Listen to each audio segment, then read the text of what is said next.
बिस्मिल्लाहिर्रहमानिर्रहीम। अस्सलाम वालेकुम नाज़रीन, मैं हूं आपका होस्ट आगा हैदर। इस वक्त मैं सैयद वाला शहर के पास रावी दरिया के बिल्कुल साथ एक दरबार है बाबा नांगे आला, और उनके जो पहले जो यहाँ पे आए थे बाबा जी, बाबा नांगा सादक अली शाह साहब, वो पहले थे जिन्होंने यहाँ पे डेरा लगाया। और इस वक्त जो मेरे साथ बाबा जी बैठे हुए हैं, जो उनकी गद्दी पे बैठे हैं, ये 10वीं पीढ़ी है।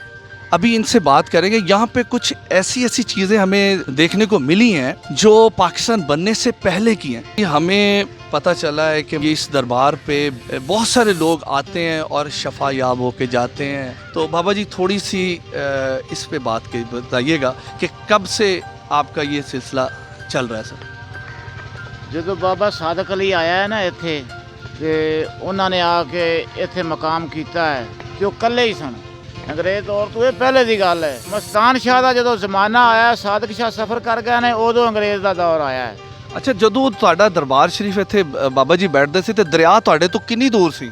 ਦਰਿਆ ਤਾਂ ਇੱਥੋਂ ਕੋਈ ਹੈਗਾ 5-6 ਕਿਲੋਮੀਟਰ। ਇਹ ਬਾਬੇ ਸਿਦਕ ਅਲੀ ਦੀ ਬੋਲੀ ਹੋਈ ਸੀ ਕਿ ਇੱਕ ਦਿਨ ਐਸਾ ਆਏਗਾ ਕਿ ਬੇੜੀ ਖੱਜੀ ਨਾਲ ਵੱਜੇਗੀ, ਤੇ ਅੱਜ ਵੱਜੀ? ਆ ਬੇੜੀ ਖੱਜੀ ਨਾਲ ਵੱਜੀ, ਸਾਰੀ ਦੁਨੀਆ ਵੇਖਿਆ ਦਰਿਆ ਇੱਥੇ ਆਇਆ। ਦਰਿਆ ਆਇਆ ਇੱਥੇ, ਵਾਪਸ ਚਲਾ ਗਿਆ ਦਰਿਆ। ਹੁਣ ਦੋ ਬੰਨ ਪੈ ਗਏ ਨੇ, ਦਰਿਆ ਬੜੀ ਦੂਰ ਹੈ ਇੱਥੋਂ। ਬਾਬਾ ਜੀ ਇੱਕ ਗੱਲ ਦੱਸੋ ਕਿ ਕੁਝ ਲੋਕ ਇਸ ਨੂੰ ਸ਼ਿਰਕ ਵੀ ਕਹਿੰਦੇ ਨੇ, ਕਹਿੰਦੇ ਜੀ ਇਹ ਸ਼ਿਰਕ ਹੈਗਾ, ਨਹੀਂ ਜੀ ਝੂਠ ਹੈ। ਇਹਦੇ ਬਾਰੇ ਤੁਸੀਂ ਕੀ ਕਹਿੰਦੇ ਹੋ ਉਹਨਾਂ ਲੋਕਾਂ ਨੂੰ? ਕੋਈ ਜਾਵਣ ਜੀ, ਸਾਨੂੰ ਕਿਸੇ ਨਾਲ ਕੀ ਹੈ? ਅਸਾਂ ਆਪਣਾ ਯਾਰ ਦੀ ਨਮਾਜ਼ ਪੜ੍ਹਨੀ, ਅਸਾਂ ਅਲੀ ਅਲੀ ਕਰਨੀ। ਸਾਨੂੰ ਦੁਨੀਆਦਾਰ ਨਾਲ ਕੋਈ ਨਹੀਂ, ਨਾ ਅਸਾਂ ਕੋਈ ਸ਼ੈ ਲੈਣ ਜਾਣੀ ਕਿਸੇ ਕੋਲੋਂ। ਹਰ ਚੀਜ਼ ਸਰਕਾਰ ਨੇ ਵਾਅਦਾ ਕੀਤਾ ਹੈ, ਇਹ ਗੱਲ ਬੋਲੀ ਹੋਈ ਹੈ, ਸਰਕਾਰ ਜ਼ਿੰਦਾ ਨੇ।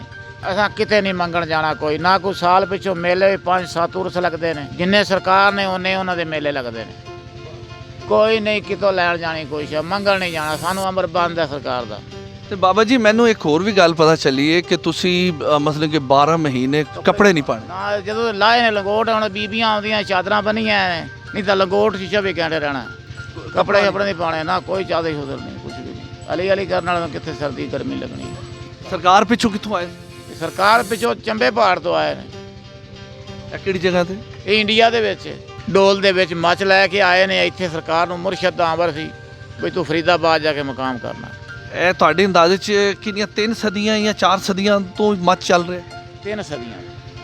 नाजरीन, इसमें जो सबसे बड़ी बात ये है कि ये 3 सदियों से ये मच जो है, ये आग जल रही है, ये बुझी नहीं है। और इसी के ये जो खाक है, अगर कोई आता है तो वो इसी खाक को देते हैं उसे पुड़ी बना के, और वो पानी में डाल के पी लेते हैं, और यही खुराकें हैं। कोई इसमें कोई ख़ास नहीं है, कोई दम या तवीज़ वगैरह कोई नहीं है।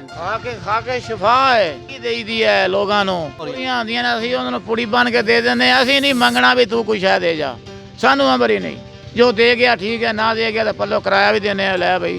नांगे वाले दरबार पे जो इस वक्त गद्दी नशीन है बाबा आरिफ, उनका बैकग्राउंड जो है वो क्या है, ये साहब जो हैं यहाँ के लोकल हैं, ये बताएंगे आपको। बाबा आरिफ साईं जो इस वक्त गद्दी नशीन है, ये साथ ही एक गांव है, साथ मुलिका गांव है फरीदाबाद। ये उनके साहब सरवत, उनके बाबा मुरीद के ये बेटे हैं, और खरल बरादरी से इनका तल्लक है। ये बहुत पुरानी गद्दी है, सादक अली शाह सरकार बादशाह, उनका ये डेरा बनाया हुआ। और ये हिंदुस्तान था जब से ये डेरा बना हुआ।